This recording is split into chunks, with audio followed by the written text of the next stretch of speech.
Class 9 আজকে আমরা তাপের চ্যাপ্টারের যে পোর্শনটুকুনি পড়ব সেটা হলো সম্পৃক্ত আর অসম্পৃক্ত বাষ্প। সম্পৃক্ত আর অসম্পৃক্ত বাষ্প বা এই ধরনের জিনিস আমরা ক্লাস 7-এও পড়ে এসেছিলাম। তোমরা ওখানেও কিছু জিনিস এখানে রিপিট হয়েছে, অবস্থার পরিবর্তন, লীন তাপ, এগুলো পড়েছিলে। সঙ্গে তোমাদের ছিল শিশির, কুয়াশা, ধোঁয়াশা, এগুলো ছিল।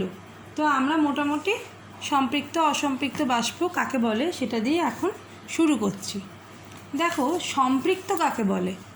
আমরা জানি কোনো নির্দিষ্ট দ্রাবকের মধ্যে যতটা দ্রাব দ্রবীভূত হতে পারে, তাই তো?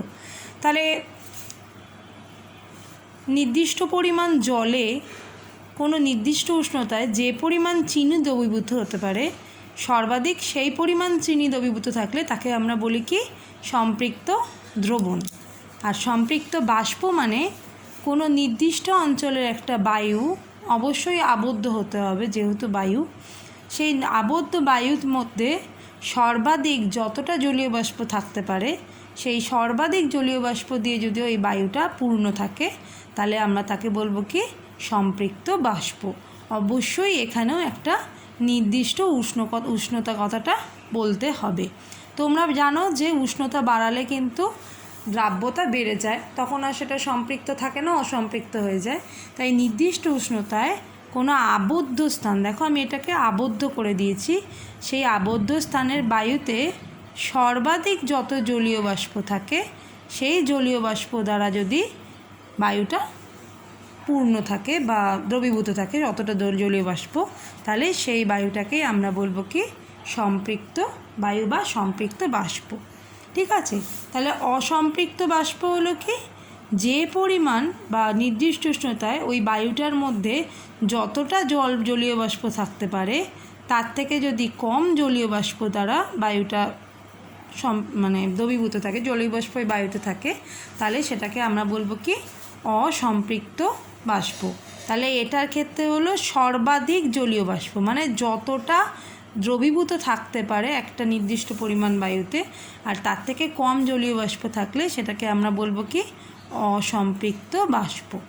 বোঝা গেছে? তাহলে এই সংজ্ঞা দুটো আমাকে বই থেকে মুখস্থ করে ফেলতে হবে। আর এটা হলো আমাদের সম্পৃক্ত বাষ্প। এখানে আর একটা কথা বলা উচিত যে নির্দিষ্ট আয়তনের বায়ুতে, এই যে কোনো আবদ্ধ স্থান বলে দেওয়া হচ্ছে মানেই সেটাকে আমরা নির্দিষ্ট স্থানে ধরে নিচ্ছি, ঠিক আছে? আর নির্দিষ্ট উষ্ণতাটা উল্লেখ করতে হবে অবশ্যই।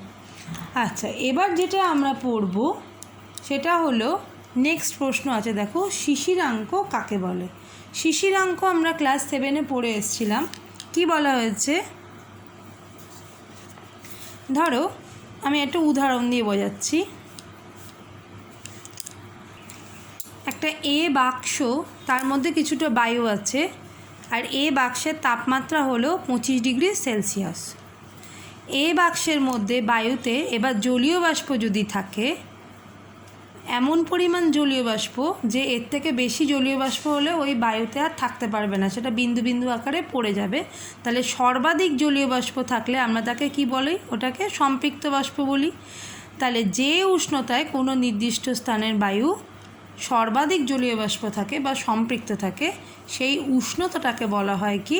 ওই বায়ুর ক্ষেত্রে শিশিরাঙ্ক। ঠিক আছে? তাহলে কোনো নির্দিষ্ট জায়গার বায়ু যদি সম্পৃক্ত থাকে জলীয় বাষ্প দ্বারা, সেটা যে উষ্ণতায় সম্পৃক্ত থাকলো সেই উষ্ণতাটাকেই বলা হয় কি? ওই জায়গাকার বায়ুর শিশিরাঙ্ক। কথাটা বোঝা গেছে? তাহলে দেখো, যদি এবার আমি তাপমাত্রা বাড়িয়ে দিই আস্তে করে, ধরো 30 ডিগ্রি সেলসিয়াস করে নিলাম, তাহলে কিন্তু যতটা জলীয় বাষ্প থাকার কথা তার থেকে আরও বেশি পরিমাণ জলীয় বাষ্প থাকতে পারবে। তাহলে কি হলো? বায়ুটা থেকে জলীয় বাষ্প কম হয়ে গেল, যেমন দ্রাবকের থেকে দ্রাবক কম হয়ে গেল, তখন কিন্তু ওটা আমাদের অসম্পৃক্ত জলীয় বাষ্প বা অসম্পৃক্ত বায়ু হয়ে যাবে। সেক্ষেত্রে কিন্তু এই 30 ডিগ্রি সেলসিয়াসকে আমরা শিশিরাঙ্ক বলতে পারবো না, অসম্পৃক্ত বায়ু। তাহলে শিশিরাঙ্ক কাকে বলা হবে? যে নির্দিষ্ট উষ্ণতায় কোনো বায়ুতে যদি জলীয় বাষ্প দ্বারা সম্পৃক্ত থাকে, তাহলে ওটাকে আমরা সম্পৃক্ত বায়ু বলবো। সেই সম্পৃক্ত বায়ুটা যত ডিগ্রি সেলসিয়াসে সম্পৃক্ত হয়, সেই টেম্পারেচারটাকে বলা হয় কি? ওই বায়ুটার শিশিরাঙ্ক। এবার দেখো আমাদের আসছে হলো পরম আর্দ্রতা। পরম আর্দ্রতা কি? পরম মানে হলো প্রকৃত। প্রকৃত আর্দ্রতা কাকে বলে? যে কোনো কিছু বলতে গেলে আমাকে একটা মিটার বা একক দিয়ে বলতে হয়। বলছে 1 ঘনমিটার আয়তনের বায়ুতে, 1 ঘনমিটার বলতে কি একটা ঘনক কল্পনা করে নিতে পারো। সেই ঘনকটা অবশ্যই আবদ্ধ হতে হবে, যার দৈর্ঘ্য প্রস্থ উচ্চতা প্রত্যেকটাই কত করে আছে? 1 করে আছে দৈর্ঘ্য প্রস্থ উচ্চতা। এরকম 1 ঘনমিটার কোনো আবদ্ধ বায়ুতে যতটা জলীয় বাষ্প থাকা সম্ভব নির্দিষ্ট একটা উষ্ণতায়, সেই পরিমাণ জলীয় বাষ্প থাকলেই সেটাকে বলা হয় কি? ওই বায়ুটার পরম আর্দ্রতা। আমি লিখেছি দেখো, কোনো স্থানে 1 ঘনমিটার বা 1 মিটার কিউব আয়তনের বায়ুতে যে পরিমাণ জলীয় বাষ্প থাকে সেই পরিমাণ ভরের জলীয় বাষ্পকেই ওই স্থানের কি বলা হয়? পরম আর্দ্রতা। ঠিক আছে? আচ্ছা, নেক্সট এসছে আমার কোশ্চেন দেখো, আপেক্ষিক আর্দ্রতা কাকে বলে? আপেক্ষিক কথার মানেই হলো তুলনা করা, মানে একটা নির্দিষ্ট কিছুকে ঠিক মানে মূল ধরে তার রেসপেক্টে কতটা বেশি বা কম সেটাকেই আমরা আপেক্ষিক বলে থাকি। যেমন ধরা যায় যে কারোর একটা বয়স বলে দিয়েছে আমার 16 বছর, ঠিক আছে, ওটাকে আমি একটা মূল ধরে নিলাম। এবার ওর থেকে 25 বছরের যে লোকটা আছে সে কতটা বড় হবে? 25 থেকে 16 বাদ দিয়ে পাবো। বা ওর থেকে 10 বছরের একজন কতটা ছোট হবে? কি করব? 16 থেকে 10 বিয়োগ দিয়ে পাবো। তাহলে একটা নির্দিষ্ট জিনিসকে আমরা ফিক্সড ধরে নিয়ে তার রেসপেক্টে কতটা বেশি বা কম বিচার করাকেই বলা হয় কি? আমাদের আপেক্ষিক বলা হয়। এবার আপেক্ষিক কথাটা অনেক জায়গায় ব্যবহার করা হয়, এখানে যেটা ব্যবহার করা হয়েছে সেটা হলো গিয়ে আপেক্ষিক আর্দ্রতা। দেখো, আপেক্ষিক আর্দ্রতা কি বলেছি? নির্দিষ্ট উষ্ণতায় নির্দিষ্ট আয়তন বায়ুতে উপস্থিত জলীয় বাষ্পের ভর। আচ্ছা, এই কথাটার অর্থ হলো এই বাক্সটা একটা নির্দিষ্ট আয়তন আছে, সেটা ধরো সম্পৃক্ত হয় 30 ডিগ্রি সেলসিয়াস উষ্ণতায় যদি তার মধ্যে 15 গ্রাম জলীয় বাষ্প থাকে। 15 গ্রাম ভরের জলীয় বাষ্প থাকলে এই বাক্সের মধ্যে উপস্থিত জলীয় বায়ুটা সম্পৃক্ত হয়। কিন্তু দেখা গেল এর মধ্যে 30 ডিগ্রি সেলসিয়াস উষ্ণতায় 15 গ্রাম জলীয় বাষ্প নেই, আছে হলো 10 গ্রাম জলীয় বাষ্প। ঠিক আছে? তাহলে এই কন্ডিশানটা হলো আমার সম্পৃক্ত করার কন্ডিশান, যে এই পরিমাণ বায়ুতে 15 গ্রাম জলীয় বাষ্প থাকলে তবেই সম্পৃক্ত হবে, তার থেকে কম থাকলে তো সম্পৃক্ত হয় না। তাহলে এই যে আমি এটাকে লেখাটাকে বোঝানোর জন্য বুঝেছি নির্দিষ্ট উষ্ণতায় মানে 30 ডিগ্রি সেলসিয়াস আমার উদাহরণে। নির্দিষ্ট আয়তনের বায়ু বলতে এই বাক্সর মধ্যেই ধরা হয়েছে, সেটা 5 লিটার 6 লিটার যা ইচ্ছা হতে পারে। তাহলে তাতে উপস্থিত জলীয় বাষ্পের ভর কত রয়েছে? এটা 10 গ্রাম। আর ওই উষ্ণতায় ওই বায়ুতে সম্পৃক্ত করতে প্রয়োজনীয় জলীয় বাষ্প কত? 15 গ্রাম। এই 10 আর 15 অনুপাত যেটা বেরোবে সেটাই হলো ওই স্থানের বায়ুর আপেক্ষিক আর্দ্রতা। বোঝা গেছে? মানে যতটা এখন আছে কিন্তু যতটা ম্যাক্সিমাম থাকতে পারে, এই দুটোর অনুপাতই হলো আমাদের আপেক্ষিক আর্দ্রতা। তাহলে আপেক্ষিক আর্দ্রতার যদি তোমাদের সংজ্ঞা চায় তাহলে এই সংজ্ঞাটাই আমাদের বলতে হবে, যে নির্দিষ্ট উষ্ণতায় নির্দিষ্ট আয়তনের বায়ুতে উপস্থিত জলীয় বাষ্পের ভর, আর ওই উষ্ণতায় ওই বায়ুকে সম্পৃক্ত করতে যতটা জলীয় বাষ্প প্রয়োজন হতো তাদের দুটো ভরের অনুপাতকেই বলা হয় কি? আপেক্ষিক আর্দ্রতা। এবার নেক্সট আমরা পড়ব হলো শিশির। শিশিরাঙ্ক কাকে বলে? তোমরা পড়ে এসছো যে কোনো নির্দিষ্ট উষ্ণতায় কোনো স্থানের বায়ু যে পরিমাণ জলীয় বাষ্প দ্বারা সম্পৃক্ত থাকতে পারে বা যতটা জলীয় বাষ্প দ্বারা সম্পৃক্ত থাকে সেই উষ্ণতাকেই বলা হয় কি? শিশিরাঙ্ক। তাহলে বোঝা যাচ্ছে শিশিরাঙ্কে পৌঁছালে কোনো জায়গা বা কোনো স্থানের বায়ুটা জলীয় বাষ্প দ্বারা পূর্ণ থাকে, তাহলে সেই স্থানের বায়ুতে কি থাকে? সম্পৃক্ত বায়ু হয়, কারণ ওতে জলীয় বাষ্প ম্যাক্সিমাম থাকে। যদি আরও টেম্পারেচার কমানো হয়, ঠিক আছে, ধরা যাক এখানকার শিশিরাঙ্ক হলো 0 ডিগ্রি সেলসিয়াস এরকম ধরা হয়েছে, বা ধরো 0 ডিগ্রি না, ধরো 10 ডিগ্রি সেলসিয়াস। তো এবার বলছে যদি টেম্পারেচার আরও কমে, কখন কমে টেম্পারেচার? আমাদের রাতের দিকে, শীতকালে বা শরতের বেলা রাতের দিকে আরও টেম্পারেচার কমতে থাকে। কমতে কমতে যদি আরও ধরো 9 ডিগ্রি সেলসিয়াস 8 ডিগ্রি সেলসিয়াস এরকম হয়, তখন বায়ুটার মধ্যে যে জলীয় বাষ্প আছে সেই জলীয় বাষ্পগুলো উদ্বৃত্ত হয়ে যায়। উদ্বৃত্ত মানে অতিপৃক্তর অবস্থায় চলে যায়। তখন ওই জলীয় বাষ্পগুলো বিন্দু বিন্দু আকারে কোথায় জমা হতে থাকে? আমাদের ঘাসের ওপর জমা হতে থাকে। মানে বায়ু আর অতিরিক্ত জলীয় বাষ্প ওই 8 আর 9 ডিগ্রিতে কিন্তু ধরে রাখতে পারছে না। ও কত ডিগ্রিতে ধরে রাখতে পেরেছিল? 10 ডিগ্রিতে। 10 ডিগ্রির থেকে যদি আমি বেশিতে যাই তাহলে কিন্তু আমার জলীয় বাষ্পগুলো জলকণায় পরিণত হবে না। 10 ডিগ্রির থেকে যদি কমের দিকে যাই, মানে ওর শিশিরাঙ্ক ছিল 10 ডিগ্রি, তার যদি কমের দিকে যাই তখন যে জলীয় বাষ্পগুলো বায়ুর মধ্যে ছিল সেগুলো জলকণার ওপর, ঘাসের ওপর জমা হয় বা পাতার ওপর জমা হয়, সেটাকেই আমরা বলে থাকি কি? শিশির। বলছে সাধারণত শরৎকালে রাতের আকাশ মেঘহীন থাকলে ভোরে শিশির উৎপন্ন হয়। কারণ কি? ভোরে মেঘহীন আকাশটা কেন বলেছে একটু বলে দিই।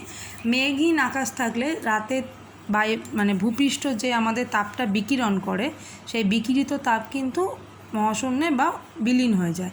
কিন্তু এর উপর যদি মেঘের চাদর থাকে সেই তাপটা আর মেঘকে ক্রস করে যেতে পারে না, ফলে টেম্পারেচারটা আবার প্রতিফলিত হয়ে নিচেই ফিরে আসে। তো মেঘহীন আকাশ বা মেঘমুক্ত আকাশ থাকলে যে তাপমাত্রাটা রাতে বিকিরণ করেছিল মাটি, সেই তাপমাত্রা ছাড়িয়ে গিয়ে বা সেই তাপটা বিকিরিত হয়ে গিয়ে এলাকাটা কী হয়েছে? আরও ঠান্ডা হয়ে গিয়ে ক্রমশ শীতল হতে থাকে বা তাপমাত্রা কমতে থাকে। ফলেই কিন্তু আমরা শিশির দেখতে পাই। তাহলে শিশির দেখতে পাওয়ার একমাত্র কারণ হলো কি? সম্পৃক্ত বায়ু আমার ছিল একটা নির্দিষ্ট টেম্পারেচারে, কিন্তু যেই আরও ঠান্ডা করে দেবো তখন এই সম্পৃক্ত বায়ু অতিরিক্ত জলীয় বাষ্পকে ধরে রাখতে পারবে না। ওই অতিরিক্ত জলীয় বাষ্পগুলোই আমাদের বিন্দু বিন্দু জলকণার আকারে পাতার ওপর বা গাছের ওপর যেখানেই পড়ুক না কেন, সারফেসের ওপর পড়ে যে কোনো, সেখানেই শিশির জমা হয়। বুঝে গেছে? এবার নেক্সট হলো দেখো আমাদের কুয়াশা।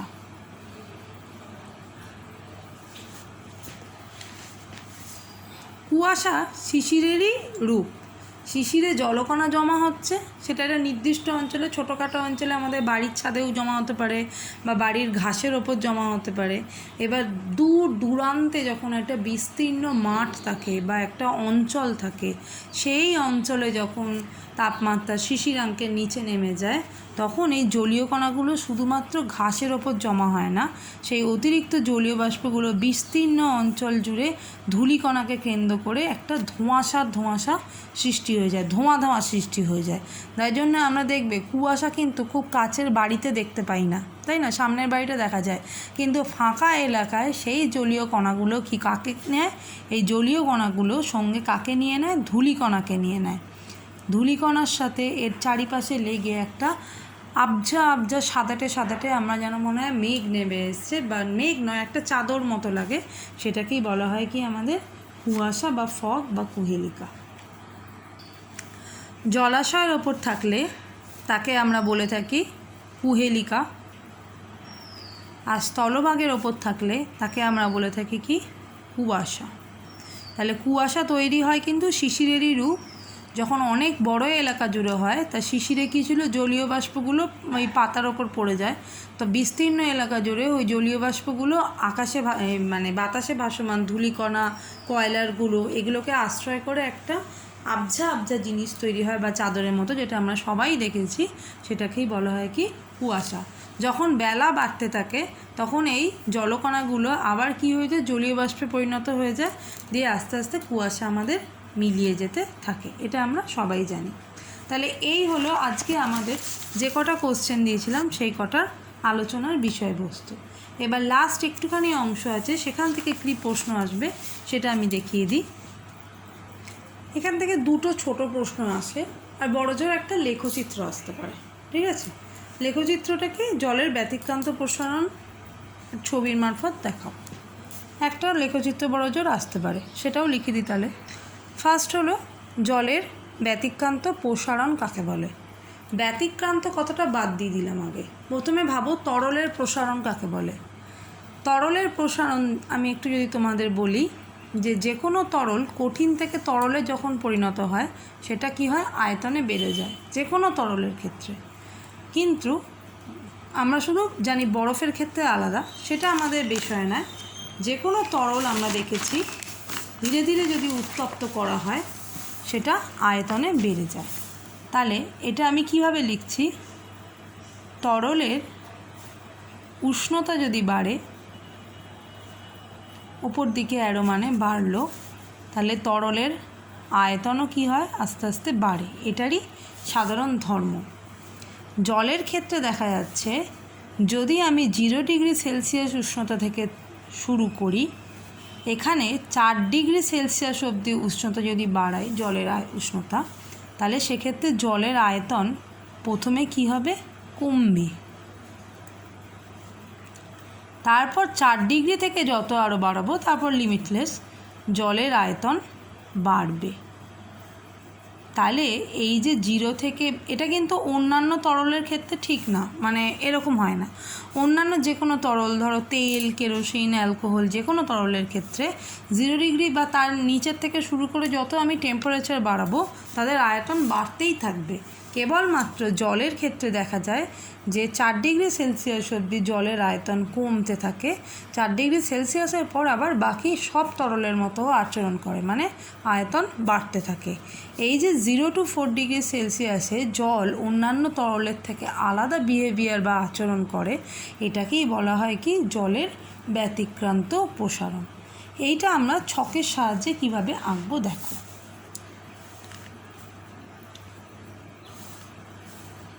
এই বরাবর নেব আমরা উষ্ণতা, এক্স অ্যাক্সিস বরাবর নেব আমরা উষ্ণতা, আর ওয়াই অ্যাক্সিস বরাবর নেব আমরা আয়তন। 0 ডিগ্রি সেলসিয়াস থেকে শুরু করলাম, এই হলো আমাদের 4 ডিগ্রি সেলসিয়াস, এখানে ধরো 10 ডিগ্রি সেলসিয়াস। তো জলের আয়তন ধরো আমি এখান থেকে শুরু করেছি, 0, 1, 2, 3 যতই হোক যাই হোক, যত আমি উষ্ণতা বাড়াবো এদিকে যত যাব আয়তন তত কমতে থাকবে। তোমরা নিশ্চয়ই প্লট করা শিখে গেছো আপাতত গ্রাফে। এদিকে একটা বাড়াচ্ছি, আয়তন এখানেও 0 ডিগ্রিতে ছিল, দেখো আয়তন এই জায়গাটা, 1 ডিগ্রি নিলাম এখানে, 2 ডিগ্রি নিলাম এখানে, 3 ডিগ্রি এখানে, এই করতে করতে দেখা যাবে যে এই প্লটগুলোকে যদি আমি যোগ করি 4 ডিগ্রি সেলসিয়াস উষ্ণতায় এসে যে আয়তনটা হয়েছে, আবার 4 থেকে যেই 5 করব, 6 পয়েন্ট, এটা এই করতে করতে আবার কিন্তু আয়তন বাড়তে থাকবে। এই যে 4 ডিগ্রি সেলসিয়াস উষ্ণতা অবধি যে প্রসারণটা হলো, এইটুকুনি অঞ্চলটাকেই বলা হয় কি, ব্যতিক্রান্ত প্রসারণ। তোমরা এখানটাতেও লিখতে পারো, অথবা এখানটাতে না লেখাই ভালো, পরিষ্কার করে এরকম করে লিখবে। আমি আর একটা ছবি এঁকে দিচ্ছি। 0 এক্স অ্যাক্সিস, 1, 2, 3, 4, 5, 6, 7, 8, 9, 10, 4 ডিগ্রিটা লিখলাম, আবার 10 ডিগ্রিটা লিখলাম। এটা বরাবর আয়তন, ওয়াই অ্যাক্সিস বরাবর। ধরো এখান থেকে আমার আয়তন শুরু হয়েছে, এই অবধি কমাবে, তারপর এখান থেকে আবার বাড়িয়ে দেবে। এখানে একটা ডটেড লাইন দিলে এখানে এ দেবে, এখানে বি দেবে, সি দেবে। এখানে লিখবে এবি অংশ জলের ব্যতিক্রান্ত প্রসারণ দেখাচ্ছে, এইভাবে লিখতে হয়, ঠিক আছে? ব্যতিক্রান্ত প্রসারণ দেখাচ্ছে। আচ্ছা, এই বরাবর উষ্ণতা। আর একটা কথাও লিখে দিতে হবে, 4 ডিগ্রি সেলসিয়াস অর্থাৎ বি বিন্দুতে জলের আয়তন কি হয়েছে দেখো, সবচেয়ে কম, তাই এটাকে লিখতে হবে জলের আয়তন সর্বনিম্ন। জলের আয়তন বা যে কোনো তরলের আয়তন যত কমবে আস্তে আস্তে, সেটার অর্থ হলো সেটা তত গাঢ় হচ্ছে। গাঢ় হওয়ার অর্থ হলো কি, ঘনত্ব বাড়া। তাহলে এখানে অর্থাৎ বলে আরেকটা কথাও লেখা যাবে, অর্থাৎ জলের ঘনত্ব সর্বাধিক। সর্বাধিক মানে 4 ডিগ্রি সেলসিয়াসে জলের ঘনত্ব হয় 1 গ্রাম পার সিসি। বাকি যে কোনো উষ্ণতায় কিন্তু জলের ঘনত্ব 1-এর কম হয়। তাই ঘনত্ব দিয়ে যদি আমাদের অ্যান্সারটা বলে বা লেখাটা আঁকতে বলে, তাহলে দেখো কীরকম হবে।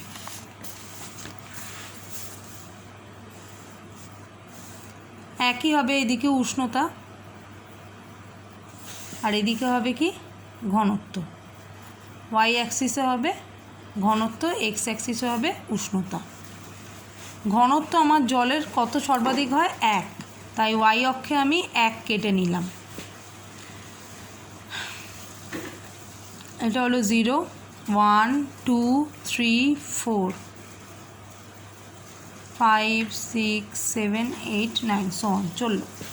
তাহলে এইখানে 4 ডিগ্রি সেলসিয়াসেই আমার ঘনত্বটা কতই পৌঁছাবে 1।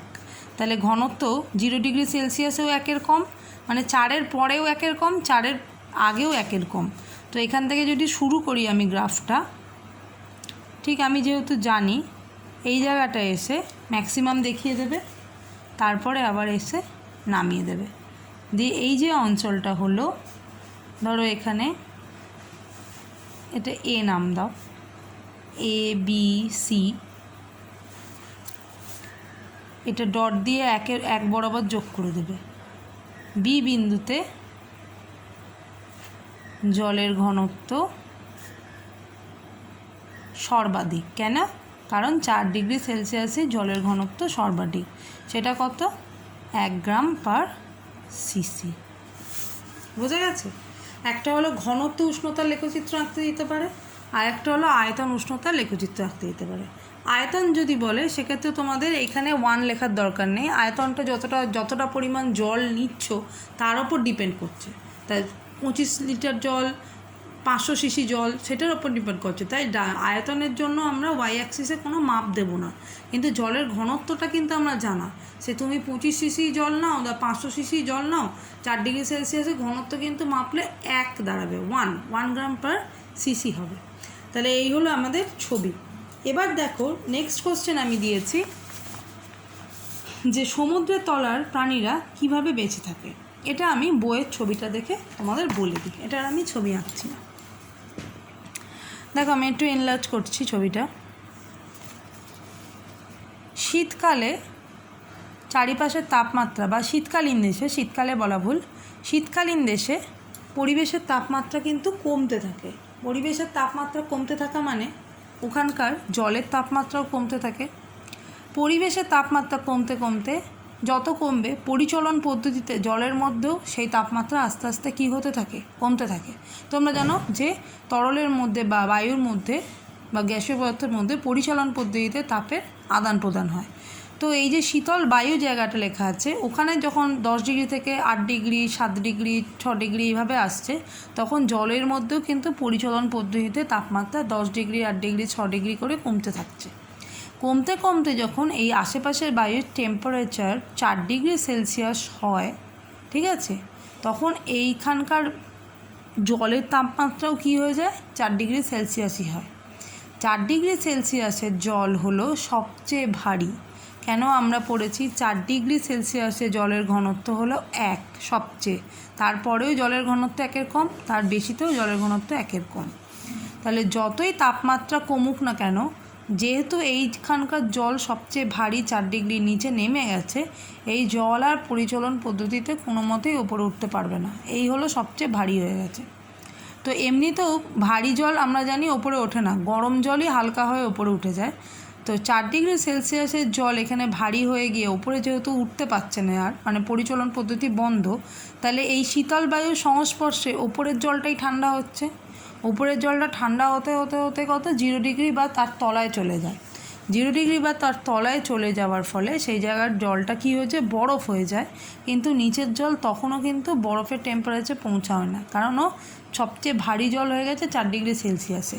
এবার যেই বরফে পরিণত হয়ে গেল, এখানে বললেই শেষ না, যেই বরফে পরিণত হয়ে গেল, বরফ আমরা জানি কি জল বরফে পরিণত হলে আয়তনে বেড়ে যায়।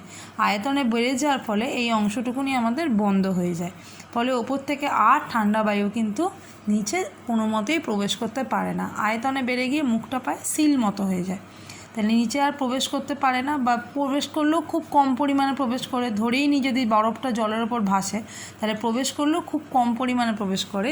নিচের দিকে কিন্তু তাপমাত্রা তখন 4 ডিগ্রি সেলসিয়াসই থাকে। এর ফলে অতিরিক্ত ঠান্ডা পড়লেও জলচর প্রাণী বা জলচর জীবের মানে উদ্ভিদ প্রাণী নির্বিশেষে সকলেই কিন্তু বরফে আর পরিণত হতে পারে না। তাহলে ব্যতিক্রান্ত প্রসারণ কিন্তু কী করে? জলের প্রাণীদের বা জলের জীবকে পরিবেশের ঠান্ডার থেকে রক্ষা করে ফেলে। ঠিক আছে, এইটুকুনি তোমাদের পরিষ্কার করে বলতে হবে। কোনটা বলতে হবে, এই যে জল আস্তে আস্তে ঠান্ডা হতে হতে 4 ডিগ্রি জল যখন হয়ে যায় তখন নিচের জলটা আর ওপরে যায় না, কারণ সর্বাধিক ভারী হয়ে গেছে। এরপর ওপরের জলটা ঠান্ডা হলেও ওই জলটা 0 ডিগ্রিতে পৌঁছে এলাকাটা বরফে পরিণত হয়ে যায়। বরফে পরিণত হলে জায়গাটা কি সিল হয়ে যায়। এবার বরফ কি তাপের কুপরিবাহী, তাহলে ওপরের ঠান্ডা বায়ুকে আর নিচে পাঠাতে পারছে না। তাহলে নিচের যে 4 ডিগ্রি সেলসিয়াস বা 3 ডিগ্রি বা 0 ডিগ্রি সেলসিয়াস যাই হোক, তার তলায় আর আমার তাপমাত্রা নামবে না। তখন এই দেখো মাছের ছবি এঁকে দিয়ে বুঝেছে, মাছ কি যে কোনো জলজ জীব বাঁচতে পারে ওই 4 ডিগ্রিতে। তাহলে এই দুটো কথাই কিন্তু আমাদের বলতে হবে। তাহলে জলের ব্যতিক্রান্ত প্রসারণ, জলের ব্যতিক্রান্ত প্রসারণের ছবি আর কাকে বলে, আর এই কিভাবে প্রাণীরা বেঁচে থাকে, এই অবধি আমাদের আজকে পড়া বা শেষ পড়া।